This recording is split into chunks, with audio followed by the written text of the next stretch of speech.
अब जब आप कह रहे हो कि ये जो स्टिफनेस होगी नेक के लेवल पे प्रेशर बढ़ने की वजह से, जिसकी वजह से पूरा स्पाइन पे इफेक्ट आएगा, और क्या क्या इफेक्ट आएंगे? सो ये वाली जो मसल्स है ट्रेपीजियस मसल बोलते हैं उसे। सो ये ट्रेपीजियस मसल बहुत बड़ी मसल होती है। सो यहाँ से स्टार्ट होती है and then it goes from shoulder to ऐसे हमारे ईयर्स के पीछे। जब ये मसल्स टाइट होती हैं, ये वाली जो शोल्डर्स यहाँ पे जो पेन होता है, और ये पेन कैसे होता है बिकॉज ऑफ ये एंगल अगर हम बढ़ जाता रहता है, जितना एंगल ये बढ़ेगा उतना ज़्यादा यहाँ पे शोल्डर्स पे स्ट्रेन आएगा। समथिंग लाइक जब हम न्यूज़पेपर पढ़ते थे, ठीक है। सो जब ये स्टिफनेस होती है तो यहाँ पे पेन होता है। सो आपको यहाँ पे हल्का सा यहाँ पे इस एरिया में पेन होगा। अच्छा। आई बॉल में पेन होना स्टार्ट हो जाएगा। सो ऐसा नहीं है कि हमारी नेक पे ही प्रेशर आता है। सो आप देखो ना, स्पाइनल कॉर्ड हमारी यहाँ ब्रेन से स्टार्ट होता है, समथिंग लाइक पोनी टेल, ठीक है। यहाँ से पोनी टेल हमारी यहाँ तक नीचे जा रही है, विच इज टेल बोन तक। टेल बोन तक। सो अगर आप यहाँ पे just imagine it's a ponytail, अगर आप ऐसे उसको बेंड कर रहे हो और आपको क्या लगता है यहीं पे प्रेशर आ रहा है, यहाँ पे तो आ ही रहा है, लेकिन ये वाला भी तो स्ट्रेच हो ही रहा है ना, नीचे वाला पार्ट। सो दैट्स हाउ उनको लोअर बैक में भी चांसेस है उनको पेन होने के। आना ही है, क्योंकि उसको कॉम्पेंसेट करने के लिए और मसल्स को एक्स्ट्रा काम करना पड़ेगा, राइट। हाँ, और प्लस वो पेन फिर हैमस्ट्रिंग तक भी जाएगा, बैक और पूरा नीचे तक जाएगा, या फिर ये कह लो कि हेड टू टो जाएगा। हेड टू टो जाता है। तो ऐसा नहीं है कि ये प्रॉब्लम सिर्फ नेक की नेक तक है। अगर नेक से शुरू हुई तो ये प्रॉब्लम पूरा हेड टू टो जाएगी, जानी ही है, क्योंकि सब कुछ इंटरकनेक्टेड है और इंटरडिपेंडेंट है। तो अभी तक तो हमने डिस्कस किया कि प्रॉब्लम क्या है। तो अब आपके हिसाब से इसका मोस्ट प्रैक्टिकल सोल्यूशन क्या है? मतलब अगर कोई स्टूडेंट हमारी इस वीडियो को देख रहा है, इस कॉन्वर्सेशन को देख रहा है, उसको समझ आ गया है कि ये प्रॉब्लम छोटी नहीं है, बहुत बड़ी है और वो बच नहीं सकता है, तो अब अगर वो कहता है कि उसके अंदर से आ रहा है कि नहीं मैं बचना चाहता हूं और वो सीरियस है, मान लेते हैं अभी भी जो लोग हमको देख रहे हैं उसमें से 90% लोग ऐसे हैं जो सीरियस नहीं है, इसको सुनेंगे, इसको देखेंगे, फिर जा करके वही करेंगे जो करते आए हैं, जो करते रहे हैं। बस 10% ऐसे लोग हैं जो एक्चुअल में सीरियस हैं और इस प्रॉब्लम की इंटेंसिटी को समझ पा रहे हैं एंड उनके अंदर से आवाज आ रही है कि नहीं हमें इससे बाहर निकलना है, we want to be free from this addiction.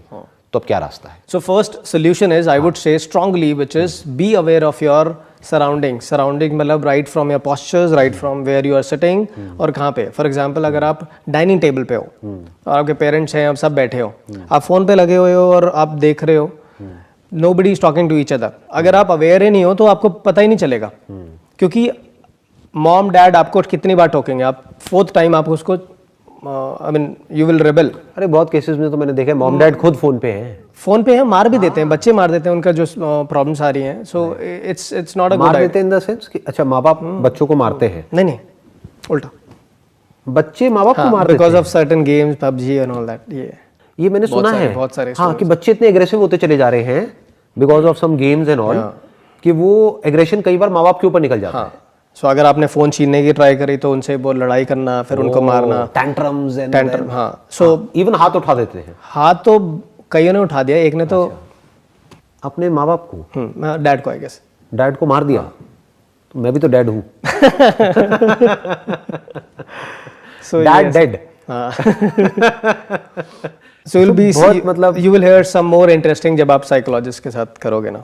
So I have all those stories। तो अब अगर पोस्चर पॉइंट ऑफ व्यू से, अगर हम सिंपली बॉडी के पॉइंट ऑफ व्यू से बात करें, जिस फील्ड में आप एक्सपर्ट हो, तो बॉडी पॉइंट ऑफ व्यू से हमारे पास में क्या सोल्यूशन? आप कह रहे हो और अवेयर हो जाओ। सिमिलरली अगर आप बहुत सारे सिनेरियोज बताऊं जहाँ पे यू आर अवेयर, जैसे अब हम ओला उबर में जाते हैं तो पीछे हम स्क्रॉल करते रहते हैं, सो विच इज़ वेरी डेंजरस। जब भी आप अगर वॉक करते करते स्क्रॉल कर रहे हो, टेक्स्ट कर रहे हो, द चांसेस आर हायर आपको चक्कर आने स्टार्ट हो जाएंगे। मतलब जब भी आप मोशन में हो उस वक्त अवॉइड करना है, जस्ट टू प्रिवेंट द, एक तो वन इज सेफ्टी, आप गिरने के चांसेस हैं, दूसरा सेफ्टी है कि आपका चक्कर आने के चांसेस बहुत ज्यादा बढ़ जाते हैं। वो जो डिजीनेस और वर्टिगो की आपने बात करी थी, राइट। अगर आप बैठ करके भी यूज कर रहे हो तो पोस्चर क्या होना चाहिए? दो चीज है इंपॉर्टेंट, ठीक है। हमारी नेक स्ट्रेट रखनी है, ठीक है, और हमारे हैंड्स क्लोजर होने चाहिए। इसलिए आर्म रेस्ट होते हैं ना, यहाँ पे आर्म रेस्ट रिलैक्स कर लो, जितना ही पास में रहेंगे उतना रिलैक्स। सो दो चीज, ऐसे नहीं होनी चाहिए, नेक हैज टू बी स्ट्रेट और aligned with your year, shoulder के ऊपर होना चाहिए। आइडियली ये ऐसे होना चाहिए, मतलब बहुत ज्यादा भी नहीं, बहुत ऐसे भी नहीं, बीच में कहीं पे रिलैक्स्ड एक पोस्चर होना चाहिए। नॉर्मली भी आपका ऐसे ही हो जाएगा किसी का भी, आई मीन जिसको अगर पता ही नहीं होगा, अगर टेस्ट करें, सो इसका एक सिंपल सेल्फ टेस्ट भी है। दीवार के अगेंस्ट खड़े होके आप, अगर आपका हेड टच कर रहा है तो ठीक है, अगर आपका हेड टच नहीं कर रहा है इसका मतलब you have a forward head shoulder. अच्छा, तो आपका पोस्चर ऑलरेडी खराब हो चुका है। ठीक है,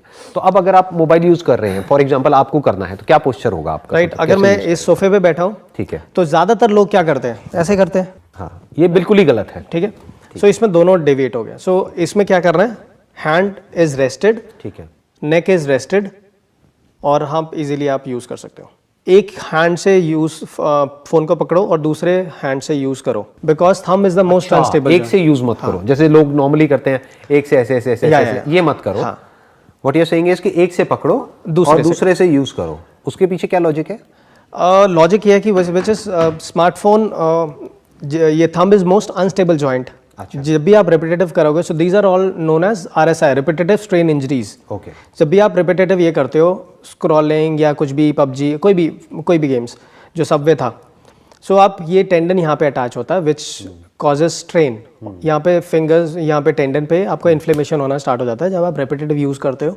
उसकी वजह से इतना ज़्यादा सिवियर होता है, आपको थंब स्पाइका लगाना पड़ता है, आपको थंब स्टेबल करना पड़ता है, and then it takes 1 or 2 months ठीक होने में। कुछ लोगों को देखा यहाँ पे स्वेलिंग सी हो जाती है, हाँ, वो इसी वजह से, and it's very very serious, very painful. अच्छा, ये भी एक प्रॉब्लम थी, सॉरी मैं भूल गया। टेनिस एल्बो भी एक problem because of repetitive use. Problems तो वैसे देखा जाए तो अनलिमिटेड है, क्योंकि सारी इंटरकनेक्टेड है। हाँ, मोस्टली इंटरकनेक्टेड है। और दूसरा ऑप्शन ये है कि आप ऐसे यूज कर सकते हो। Oh okay, simple. बट इसमें फिर वही प्रॉब्लम हो गई, एक हाथ से कर रहे हैं। हाँ, ज्यादा देर यूज नहीं कर सकते, right. So ideal duration of using the smartphone is 20 minutes at any given point of time. We should not use it for more than 20 minutes at a stretch. At a stretch. अच्छा, जो ऐसा होता नहीं है क्योंकि 1-2 घंटे तो कहाँ चले जाते हैं पता ही नहीं लगता है, एक बार जब कोई उसके अंदर चला जाता है तो अच्छा, एक और भी एक आप बात बताइए। मैंने वैसे ऐसी कुछ चीज़ें देखी हैं कि उसमें क्या होता है कि एक आजकल स्टैंड आ गए हैं, वो फ्लेक्सिबल स्टैंड्स होते हैं कि उसको आपने टेबल में या कहीं पे भी लगा दिया और यहाँ पे आ गया आपका mobile phone. I think that's a good enough posture, right? अगर आप कुछ देख रहे हैं, मान लीजिए अपने मोबाइल फोन में या कहीं पे भी, तो उस वक्त क्या पोस्चर होना चाहिए? सी सिंपल 2 ही रूल है, hand has to be relaxed, neck has to be straight, whatever posture में बी। ठीक है। सो दैट्स हाउ जो हमारी कार की ड्राइविंग सीट है वो भी ऐसे होना चाहिए, steering, and you are walking, I mean straight. अगर हमारा नेक ना नीचे होना चाहिए, नेक हैज टू बी ऊपर होना चाहिए, exactly, it has to be straight, और लीन फॉरवर्ड नहीं होना चाहिए, थोड़ा सा अंदर की तरफ होना चाहिए, और आई लेवल पे होना चाहिए। आई लेवल पे होना चाहिए, ठीक है। जैसे काफी बार लोग लेते हैं, यहाँ पे आपका सोफा है एंड टीवी यहाँ पे है, तो आपका ये गया। सो आइडियली आप टीवी को हटा नहीं सकते, विच इज फिक्स्ड। आप क्या करो, सोफे के सामने और टीवी के सामने। It has to be straight and it has to be relaxed. और वो हम, अगर कोई भी बंदा थोड़ा सा भी अवेयर है, वो करके भी देख सकता है बड़े आराम से, बहुत मतलब बड़े आराम से पता लग जाता है। अगर आप अपनी गर्दन को थोड़ी देर तक ऐसे रखोगे तो थोड़ी देर में यहाँ पे स्ट्रेन आने लगेगा। एग्जैक्टली। तो कोई भी ऐसा एक पोस्चर होना चाहिए जहां पे आप पूरी तरह से कंफर्टेबल फील कर रहे हो, फिर उसको यूज करना है, अगर यूज करना भी है तो, क्योंकि हम अवॉइड तो कर ही नहीं सकते। आजकल तो इनफैक्ट क्लासेस भी सब ऑनलाइन हो रहे हैं, तो अब ऑनलाइन अगर कोई क्लासेस अटेंड कर रहा है तो लेट करके नहीं करना है, बिल्कुल नहीं करना है ना, ऐसे नहीं करना है, ऐसे तो बिल्कुल नहीं करना, और ऐसे नहीं करना है। इट हैज टू बी कि आपने पहले चेयर को टेबल एंड चेयर, और टेबल पे आइडियली वो स्टैंड लगाया, और वो अब आपकी आई लेवल पे आ चुका है, तो सो दैट आप ऐसे बैठ करके देख सको उसको, राइट? तो 2 अलग अलग चीजें हो गई ना, एक वॉचिंग हो गया, एक यूजिंग हो गया। यूजिंग मतलब कि जब हम अपनी फिंगर से डिलिबरेटली कुछ उसको यूज कर रहे हैं, एक हो गया वॉचिंग। और आप ये कह रहे हैं कि चाहे हम देख रहे हैं चाहे यूज कर रहे हैं, आइडियली 20 मिनट में हमको एक ब्रेक लेना चाहिए। 20 मिनट ना भी हो तो मैक्सिमम आधा घंटे में हमको एक ब्रेक लेना चाहिए। वो ब्रेक कितनी देर का होना चाहिए? 1 or 2 minutes। अच्छा, 2 मिनट का भी हम ब्रेक ले लें और थोड़ा बहुत स्ट्रेचिंग कर लें, तो दैट्स गुड इनफ। उसके अलावा और क्या कर सकते हैं? They can celebrate no phone day with the family, कि संडे व्रत रखते हैं। हाँ, जैसे इंटरनेट फास्टिंग मैंने कहीं पढ़ा था, जैसे साल में एक बार करवा चौथ का व्रत होता है, राइट। तो ऐसे फोन, ये आज की डेट में पति या पत्नी से कम तो है नहीं। जैसे करवा चौथ में पति की लंबी उम्र के लिए व्रत रखती है, राइट, बट इसमें अपनी लंबी उम्र के लिए आप हफ्ते में एक दिन एक व्रत रख सकते हैं, या महीने में एक दिन एक व्रत रख सकते हैं, जिस दिन आप फोन को यूज नहीं कर रहे। नेक्स्ट इज लेट्स से एक ही डिवाइस पे सब कुछ मत रखो। आज तक प्रॉब्लम क्या आ रही है कि आप मेल्स भी, यूट्यूब भी, आपका वीडियोस भी, आपका WhatsApp, everything is on one device, तो इसलिए आपका टाइम ज्यादा हो रहा है, राइट। और इस पे नेक ज्यादा बेंड हो रही है, तो इस पे ज्यादा प्रॉब्लम्स आनी है। तो इट्स बेटर कि आप मेल्स को आप उस पे देखो, वीडियोस को आप टीवी पे देख लो, या पीसी पे या कहीं पे लैपटॉप पे, इस पे कम से कम यूज करो, डिवाइड कर दो। और एक और इसमें आई थिंक एक काम करा जा सकता है, जो भी फालतू की चीजें हैं जो यूज नहीं हो रही है उसको डिलीट किया जा सकता है, और नोटिफिकेशन ऑफ कर सकते हैं, ये कर सकते हैं। आई थिंक नोटिफिकेशंस को ऑफ करने से ही बहुत रिलीफ आ जाएगा, बहुत रिलीफ आता है, बिकॉज़ अननेसेसरी वो आता रहता है। और कईयों में तो ये भी है, जैसे नोटिफिकेशन आया, हमें पता भी नहीं है, we are not even conscious, immediately हमारा हाथ वहां पे गया, और या फिर इवन हाथ बार-बार जा रहा है चेक करने के लिए कि कोई नोटिफिकेशन तो नहीं आया है। तो नोटिफिकेशंस को अगर हम पूरी तरह से ऑफ कर दें, तो half तो of बहुत the अच्छा battle है। is won.